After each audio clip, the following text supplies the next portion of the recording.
It's an incredibly good question. I'm so glad you asked it. I've been wanting to explain that. People don't ask the question. Remember, if you just think of 3 examples in South Africa where we had dividend cuts, or Anglos, of Mutual and Sasol. Now, a lot of South Africans used to be invested in Lloyd's TSB because it paid such a good dividend. You got an 8% yield in pounds, and the pound was supposedly a strong currency. But unlike Lloyd's and AIG and Citigroup, who imploded, and you ain't going to get a dividend for many, many years, companies like Anglos and Sasol are saying there are a lot of opportunities out there. We want to keep the capital that we've generated on our balance sheet to make use of the opportunities as they come. It's not as if they haven't got the capital, they're just conserving it.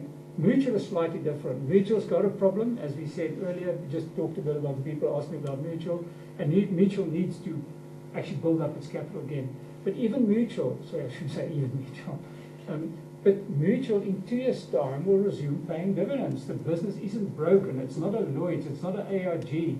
So, for the long term, just because a company for 1 year has decided not to pay a dividend, it's not that.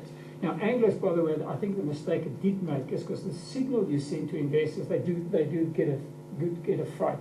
So if I'd advised them, I would have said, listen, I'd rather for your long-term track record, maintain your dividend like Standard Bank did. Don't cut it. But I suppose on their side as well, maybe they thought, how many miners are they retrenching?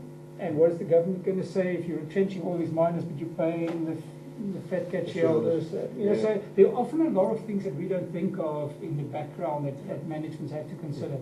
But the fact that a company at the moment is keeping the capital on its balance sheet, if the company is healthy, I think often is a good sign. I know the investors who actually rely on that dividend, but Anglos as well got an outstanding track record of just growing the dividend every year, and that will resume.